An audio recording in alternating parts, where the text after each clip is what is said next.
ఇప్పుడు ఆంధ్రలో రాయలసీమ ఒక ప్రత్యేక అస్తిత్వంతో కొనసాగుతుంది, తెలంగాణ ఒక ప్రత్యేక అస్తిత్వంతో కొనసాగుతుంది. ఆంధ్ర, రాయలసీమ, తెలంగాణ 3 ప్రత్యేక అస్తిత్వాలు కొనసాగుతున్నాయి. ఇటీవల ఒక పాపులర్ మ్యాప్ ఒకటి చూపిస్తా ఉన్నాను. 3 రంగుల్లో 3 చేతులు, అది చేలాగా ఉంటుంది, రంగుతో ఉంటుంది. ఈ 3 చేతులు ఏంటి? 3 చేతులు రాయలసీమ, తెలంగాణ, ఆంధ్ర అనే ఐడెంటిటీ. ఆంధ్రలోంచి ఉద్యమం చేయడానికి విజయవాడలో, గుంటూరులో సభలు పెట్టి మాట్లాడుతుంటే, ఇప్పుడు రాజు వెంకటరెడ్డి గారి బాపట్లలో నేను సభ పెట్టినప్పుడు మా మీద దౌర్జన్యానికి వచ్చి ఆయన అడిగిన క్వశ్చన్ ఏంటంటే, మీరు ఆంధ్రలో పుట్టి ఆ తెలంగాణ బలపరుస్తారా? చివరెత్తు లేదా ఇక్కడ పుట్టినందుకు మీకు దిగుతుంది.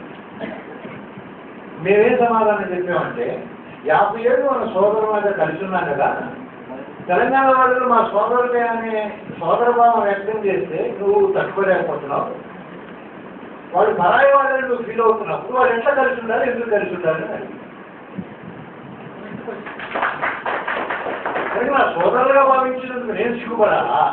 వాళ్ళు ఎవరినో బలపరుస్తున్నందుకు నువ్వు వాళ్ళు ఎవరో అని ఒక ద్వైతీ భావం, ఒక వేరుపాటు వాళ్ళతో మాట్లాడినందుకు నువ్వు సిగ్గుపడాలో ఆలోచించావు.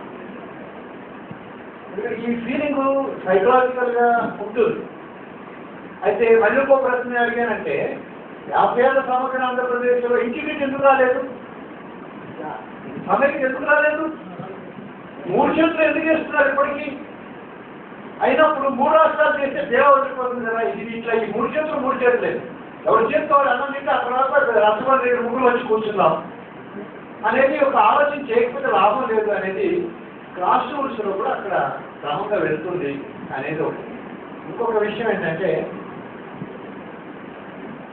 ఇప్పుడు కొన్ని ప్రాంతాలు పుట్టినందుకు ఆ ప్రాంతంలో ఉండే కొంతమంది శక్తులు చేసినటువంటి దుర్మార్గాల వల్ల ఆ తిట్లు ఆ ప్రాంతం వాళ్ళు కూడా పడాలి. ఇప్పుడు అమెరికా దాడి చేసినట్టు అమెరికా పేరు పెట్టి దాడి చేసిన అమెరికా పేరు పెట్టుకోలేదు. మాకు ఒక అప్రతిష్టాకరమైనటువంటి కిరీటం ఏంటంటే ఆంధ్ర అంటే అమెరికా, ఇట్లా కోరికలు వస్తా ఉన్నాయి.